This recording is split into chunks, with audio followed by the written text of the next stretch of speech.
Not only is all your affliction momentary, not only is all your affliction light in comparison to eternity and the glory there, but all of it is totally meaningful.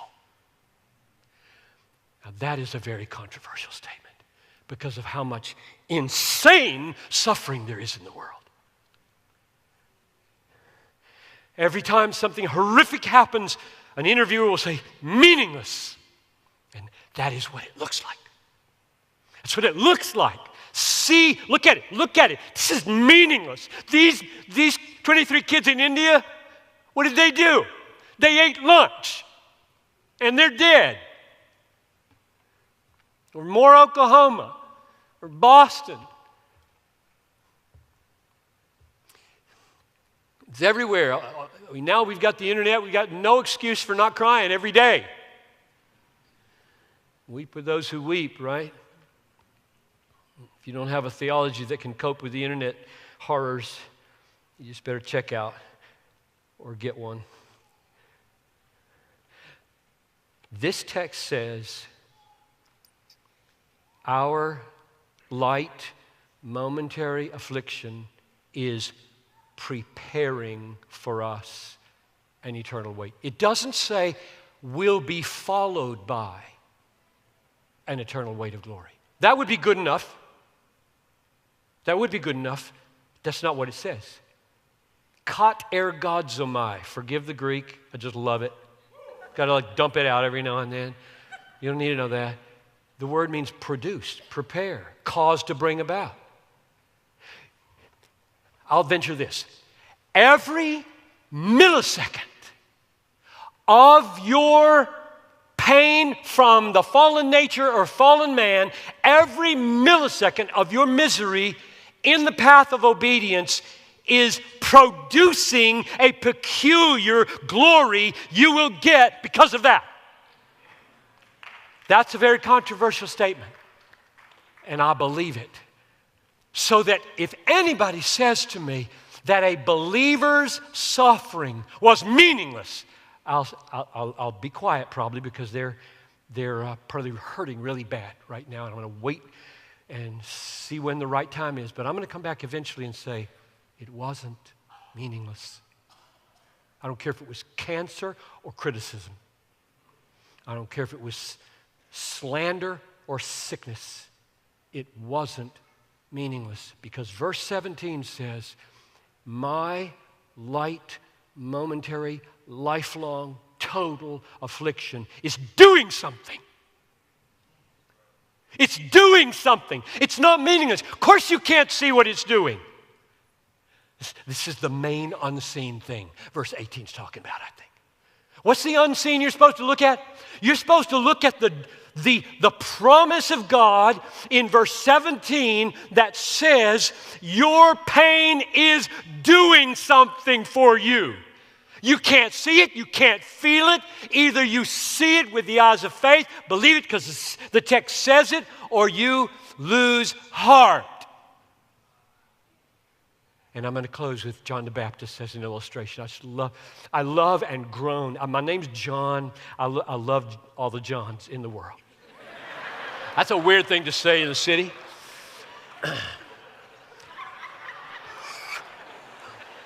If I were good enough, I would. But I love John the Baptist, and I love his story, and I weep over the way it ended. So let me just take 3 minutes and tell you the way it ended, and we'll stop. He's in prison, and you know why he's in prison? Jesus said, there is no man born of woman greater than John the Baptist. Jesus said that. He's in prison. You know why he's in prison? Because he looked the king right in the face and said, you can't have her. She is Philip's wife. You're an adulterer. Well, that's a very dangerous thing to say to a king who has absolute authority over anybody to do anything he wants. So he puts him in jail. He's scared of him, so he hasn't killed him. But there he sits, and now it's Herod's birthday.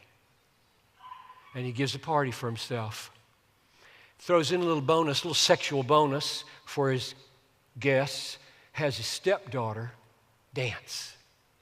Really, really pleasing dance. turns everybody on. They're all loving it. And when she's done, he knows she's pleased the guests, so to reward her, he says, I'll give you whatever you want, up to half my kingdom. She goes to her mom, Herodias, who hates John the Baptist, and says, what should I ask for? And her mom says, ask for the head of John the Baptist on a platter. Okay. She walks back in. Everybody's listening. What's she going to ask for? I want right now the head of John the Baptist on a platter.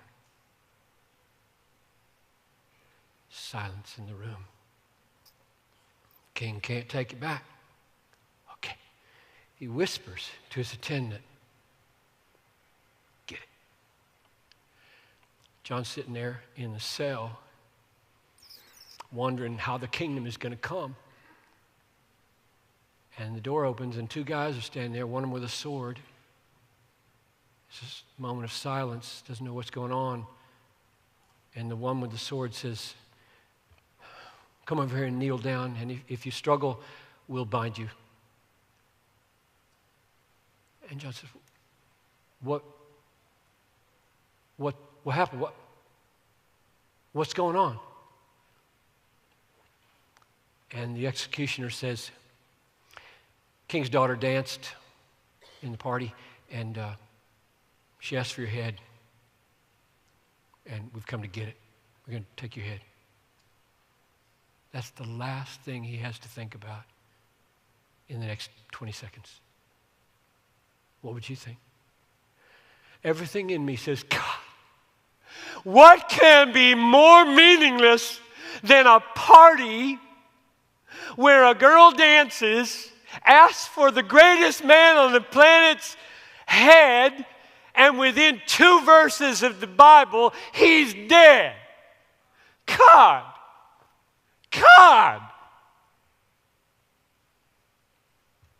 Meaningless. Absolutely meaningless way to die. Nothing glorious about it. It stinks to high heaven.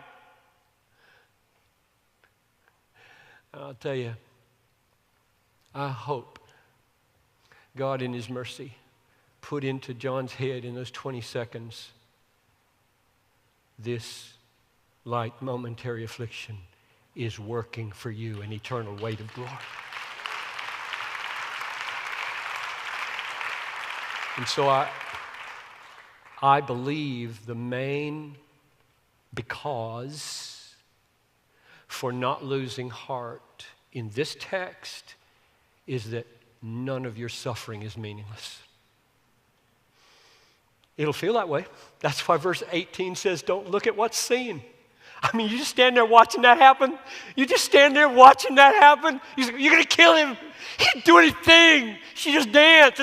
Don't do that. It's meaningless. This is totally crazy. This is an absurd novel. This doesn't happen. That's the way you talk, right? What your eyes are telling you is meaningless. Don't look to what is seen. When your mom dies, when your kid dies, when you got cancer at 40, when a car careens into the sidewalk and takes her out, don't say, that's meaningless. It's not.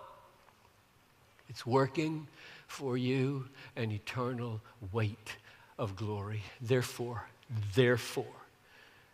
do not lose heart, but take these truths, all the ones you've heard in every message, and day by day, focus on them. Preach them to yourself every morning. Get alone with God and preach his word into your mind until your heart sings with confidence that you are new and cared for.